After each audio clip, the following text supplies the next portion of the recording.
మహిళలు అంటేనే షాపింగ్ ప్రియులని అంటారు. వాళ్ళకి ఆనందం వేసినా, కష్టం వచ్చినా ఏదైనా కూడా మైండ్ రిలాక్సేషన్ చేసుకోవడం కోసం ఎక్కువ శాతంగానైతే షాపింగ్స్‌కి వెళ్తూ ఉంటారు. కొంతమంది అయితే ఇంక షాపింగ్ మొత్తం అసలు అడిక్షన్ అన్నట్టు షాపింగ్ చేయకపోతే బ్రతకలేము అన్న వేలో కూడా వాళ్ళు వెళ్లి షాపింగ్స్ చేస్తూ ఉంటారు. అసలు ఈ షాపింగ్ అనే అడిక్షన్ ఎందుకొస్తుంది? అసలు ఈ షాపింగ్ అడిక్షన్స్‌ని కంట్రోల్ చేసుకోవడం ఎలా? ఈ అన్ని విషయాల పైన కూడా మనతో పాటు విశ్లేషించడానికి మనోజ గారు ఉన్నారు. వారిని అడిగి తెలుసుకుందాం. నమస్తే మ్యామ్. నమస్తే శ్రావణి. మ్యామ్, నేను ఒక జనరల్ క్వశ్చన్ అడుగుతాను. మీకు షాపింగ్ అంటే ఇష్టమా? లేకపోతే జనరల్‌గా ఏదో కొనుక్కోవాలి అన్నట్టుగా వెళ్ళి షాపింగ్ చేసుకుంటారా? లేదు, షాపింగ్ అంటే నాకు చాలా ఇష్టం. ఇంకోటి చెప్పాలి నీకు, నాకు ఒక్కదానే షాపింగ్ చేసుకోవడం అంటే చాలా ఇష్టం. ఎందుకు మ్యామ్? ఎవరు డిస్టర్బ్ చేస్తూ ఉంటారు కదా, పక్కన ఎవరైనా ఉన్నారనుకో ఎత్తుక్కుంటుంటారు, ఎక్కడున్నారని. చెల్లెలు అనుకో అక్క అక్క అని పిలుస్తుంటది. ఒక్కరే వెళ్ళామనుకో మనల్ని పిలిచేవాళ్ళు ఉంటారు. అంటే హోల్ కాన్సంట్రేషన్ మొత్తం మనకి షాపింగ్ పైన. ఫోన్ కూడా ఫ్లైట్ మోడ్లో పెట్టుకుంటాను, హాయిగా తిరగచ్చు, టైం చూసుకుంటాను, టైం పెట్టుకుంటా, గంట లోపల ఈ షాప్లో నుంచి బయటికి వెళ్ళాలి, వేరే షాప్కి వెళ్ళాలి కదా, ఆలోచన అనమాట. సో ముగిచ్చేస్తా, 1 అవర్ లోపల ముగిచ్చేస్తా. అంటే ఇప్పుడు జనరల్‌గా అంటూ ఉంటారు, ఆ మహిళలు అంటేనే షాపింగ్ అడిక్షన్ ఉన్నవాళ్ళు అని. ఆ మాటకి మీరేమంటారు? ఒప్పుకోను నేను అది. మహిళలు అంటేనే, మహిళలు ఉండబట్టేనే షాప్స్ ఉన్నాయి ఇప్పుడు అక్కడ. మహిళలు అనేవాళ్ళు లేకపోతే షాప్స్ అన్నీ షట్టర్ క్లోజ్ చేసుకోవాలి. ఎందుకంటే పురుషులు ఎక్కువ వెళ్ళరు, స్త్రీలే ఎక్కువ కనిపిస్తుంటారు. మ్యాచింగ్లని అవని ఇవని ఒకటి కాదు కదా, ఏమైనా ఎలక్ట్రానిక్ ఐటమ్స్ అని, వాచ్లని, అన్నీ కొనేదంతా వాళ్ళే లేకపోతే ఇంకో కొట్లు మూసేసుకోవాలి. సో షాపింగ్ అడిక్షన్ అని నేను అన్నగాని, కొంతమంది నాకు తెలిసినటువంటి కుటుంబంలో నేను చూసినాను లైవ్లో, ప్రజెంట్ నేను చూస్తూ ఉన్నాను కూడాను. ఒక ఇంటికి వెళ్ళాను నేను, 3 బెడ్రూమ్ 4 బెడ్రూమ్ హౌస్. అది మీరు నమ్మరు శ్రావణి, ఇంటి నిండా సామానే, అన్లిమిటెడ్ అనమాట. అది ఫర్నిచరా లేకపోతే ఫర్నిచరా, ఇంట్లో ఒక టీపాయ్ ఉంటుంది మామూలుగా, ఒక టీపాయ్ ఉంది, ఒక టీపాయ్, 3 టీపాయ్లు ఉంటాయి, 3-4 సోఫా సెట్లు ఉంటాయి, అక్కడక్కడే పెడతారు, సర్దుకునేది కూడా లే. మళ్ళీ ఇంటి నిండా బొమ్మలే, స్టీల్ సామాన్ అయితే అన్లిమిటెడ్. ఇంకా ఇలా ఎక్కడ ఏది పెడతారో తెలియదు. మరి ఇంటి ముందు అయితే మొక్కలు ఒక 100 ఉంటాయి. మరి ఒక మొక్కకు సంబంధం ఉండదు. ఇప్పుడు ఏదైనా మనం పెట్టుకుంటే ఇటొక మొక్క సేమ్ పెట్టుకుంటాం, అలా కాదు, ఇల్లంతా మొక్కలే. అది అంటే ఆ సైకాలజీ ఏంటి నాకు అర్థం కాదు. పని మనుషులు 5గురినో 6గురినో పెట్టుకుంటారు, ఉండేది 3 4 ఉంటారు అనుకుంటారు, 4 కూడా ఉంటారు, 2 అంత చేసుకుంటారు, కొంటనే ఉంటారు. ఎప్పుడు బయటికి వెళ్ళినా కూడా చేతి నిండా బరీగా కొనుక్కొని వస్తారు. షాపింగ్ అనేది చేసుకోవాలి, కానీ మనకి ఏది అవసరమో, ముఖ్యంగా పాడైపోయినటువంటి ఐటమ్స్ తీసేసుకుంటూ ఫ్రెష్ ఐటమ్స్ తెచ్చుకుంటూ ఉండాలి ఇంట్లో. ఏంటంటే బాగా దీన్ని మనము సెంటిమెంట్ అనమాట. ఇప్పుడు ఇది ఉందనుకోండి, అమ్మో ఇది మా ఆయన పెళ్ళైన కొత్తలో నాకు ఇచ్చాడు, ఇది జీవితకాలం 30-40 ఏళ్ళు పెట్టుకోవాలనే ఉద్దేశంతో ఇంట్లో రకరకాల సామాన్లన్నీ పేర్చి పెట్టుకోవడం అనేది కరెక్ట్ కాదు. ఎప్పటికప్పుడు మనం డిస్పోజ్ చేస్తూ ఉండాలా. లేదా అది ఉపయోగపడుతుంది అనుకుంటే మన పని మనుషులకు, ఎవరికన్నా పని మనుషులు అనాల్సి వస్తుంది. ఎందుకంటే ఇంకెవరికన్నా పేదవాళ్ళకో ఇచ్చేసుకుంటే వాళ్ళ ఇంట్లో వాళ్ళది కొత్త సామాన్లాగా పెట్టుకుంటారు. అలా కాకుండా కొన్నవే, కొంతమంది మీరు అన్నారు ఇందాక ఫస్ట్లోనే మీరు కోట్ చేశారు, హస్బెండ్ మీద కోపంతో షాపింగ్ ఉన్నారు. అలాంటి వాళ్ళు హస్బెండ్ని తీసుకెళ్ళి, ఒక భార్య ఒక హస్బెండ్ తీసుకుని అమెరికా సంయుక్త రాష్ట్రాల లాంటి దేశంలో షాపింగ్కి వెళ్ళిందంట. భర్త అంటే ఇష్టం లేదు అమ్మాయికి, టోటల్గా భర్త అంటే హిట్ అంటే ఆమెకి మ్యారేజ్ అంటే ఓకే, భర్త అంటే నో, ఇష్టమే లేదు. వాడి నుంచి ఎట్టయినా తను వెళ్ళిపోవాలనే ఉద్దేశంతో షాపింగ్ తీసుకెళ్ళి, ఆ మహానుభావుడు ఏం కావాలో కొనుక్కో అంటే అన్నీ ఏది దొరుకుతుంది, ఇది కావాలి అది కావాలని ఏమి దొరుకుతుంది, యూఎస్లో తెలుసు కదా కాస్ట్లీ ఉంటాయి, అన్నీ జమ చేసుకుందంట. కోపం తెప్పిద్దాం అబ్బాయికని. ఆయన మహానుభావుడు, ఆయన ఎట్లా అంటే మహాసాధు, ఆయనకి దండం పెట్టుకోవాలి, మహాసాధు జీవి.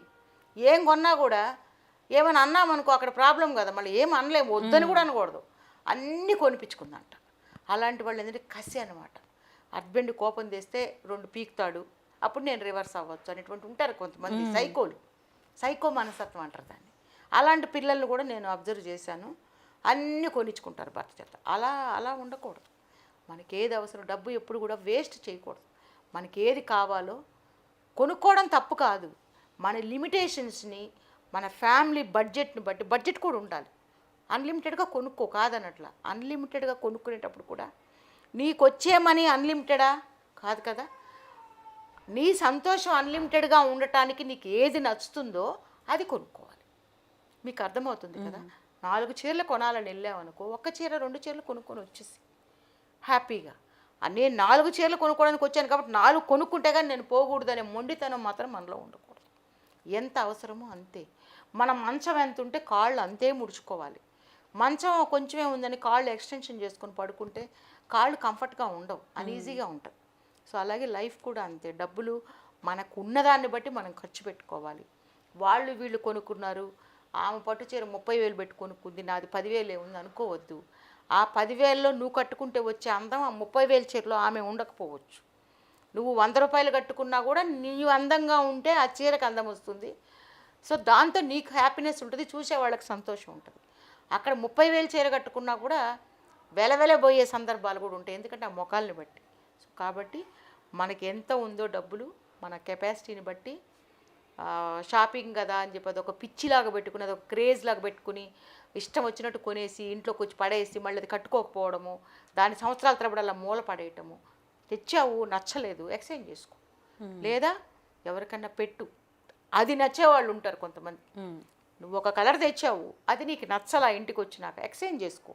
లేదా నీ బంధువుల్లోనో నీ చెల్లెళ్ళకో అక్కలకో అదొక గిఫ్ట్ కింద ఇచ్చేసుకుంటే వాళ్ళు కట్టుకుని వాళ్ళు హ్యాపీ ఫీల్ అవుతారు.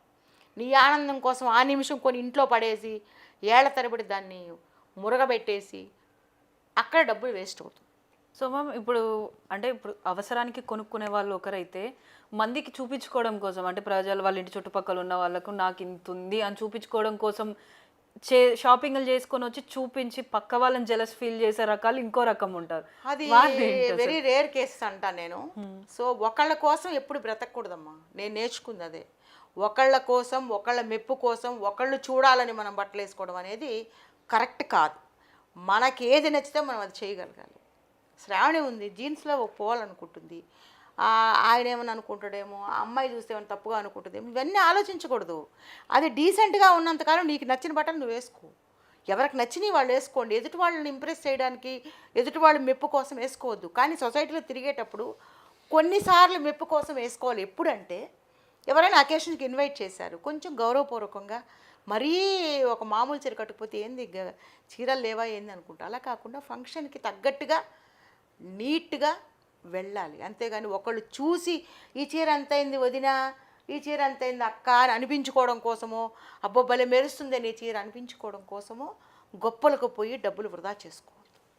అది నేను చెప్పే సలహా. సో మ్యామ్ ఇప్పుడు అన్కంట్రోల్డ్గా షాపింగ్ చేసేవాళ్ళు కానీ, అంటే అవసరానికి మించి ఇంకెక్కువ షాపింగ్ చేసేవాళ్ళని వాళ్ళు కంట్రోల్ చేసుకోవాలంటే కంట్రోల్ చేసుకోలేరమ్మా. ఎందుకంటే డబ్బుతో వచ్చినటువంటి ఇది అనమాట. డబ్బు ఎక్కువైంది అనుకోండి, ఏం చేయాలో అర్థం కాదు. షాపింగ్ల మీద పడతారు, ఏది నచ్చితే పిచ్చి పిచ్చి కొండం ఇంట్లో తీసుకొచ్చి ఒక మూల పడేయటం, మళ్ళీ షాపింగ్ కొత్త వచ్చినట్టే పోవడం కూడా. అది దాన్ని ఏమంటారంటే ఇండిసిప్లిన్ అంటాను నేను. ఇండిసిప్లిన్ అది. మేము మా పిల్లలకు కానీ మా పిల్లలు ఎవరు అలా అలవాటు చేసుకోలేదు. నాకు అసలు అలాంటి ఇండిసిప్లిన్ అనేది నేను ఇప్పుడే వింటున్నాను కొన్ని చోట్ల. నేను అందరి పిల్లల్ని అనట్లేదమ్మా, తప్పు. ఎందుకంటే అందరూ బిడ్డలు లాంటి వాళ్ళు నాకు అనట్లేదు. నేను నా పిల్లల్ని అయితే వెరీ డిసిప్లిన్ పర్సన్. ఎట్టబడితే అట్ట పిచ్చి పిచ్చిగా కొనరు. సెలెక్టివ్గా ఏది కావాలో అది కొనుక్కొని దాన్ని ఎంజాయ్ చేస్తాము, అంతవరకే. మీరు అన్నట్టు అది వేలం వేర్రు అంటారు దాన్ని బాగా. అది ఎవరో డబ్బులు ఎక్కువైపోయి అటు నుంచి ఇటు నుంచి పిచ్చగా డబ్బులు వస్తాయి చూడండి, ఏం చేసుకోవాలో తెలియక చేసేటువంటి వేల వెర్రి పనులు అవి. సో అవి అంతగా ఎవరు చేస్తారో నాకైతే ఐడియా లేదు, కానీ చేస్తున్నారేమో మరి అవి కూడా. ఏం తోచక, ఇది ఏం పని పాట లేక చేసే పనులు. దాని బదులు ఇంకేదైనా మంచి వాటికి ఆ డబ్బులు ఉపయోగించుకుంటే మంచిదనేది నా అభిప్రాయం. Thank you so much ma'am. Thank you Shravani. So చూస్తున్నారు కదా, అంటే ఎవరైనా కూడా మనకు అవసరం ఉన్నప్పుడు కానీ, లేకపోతే మనం వాడుకోదగినట్టుగా ఉన్నటువంటి వస్తువులను, అదేవిధంగా చీరలైనా కానీ డ్రెస్సెస్ అయినా కానీ ఇవన్నీ కూడా కొనుక్కోవాలి. ఎందుకంటే మనం కొనుక్కున్న తర్వాత వాటిని తీసుకొచ్చి సంవత్సరాల తరబడి ఇంట్లో పెట్టుకొని అటు మనము ఉపయోగించుకోకుండా ఇతరులను ఉపయోగించుకొని ఇవ్వకుండా చేసి డబ్బులు అయితే వృధా చేసుకోకూడదని చెప్పేసి చెప్తున్నారు.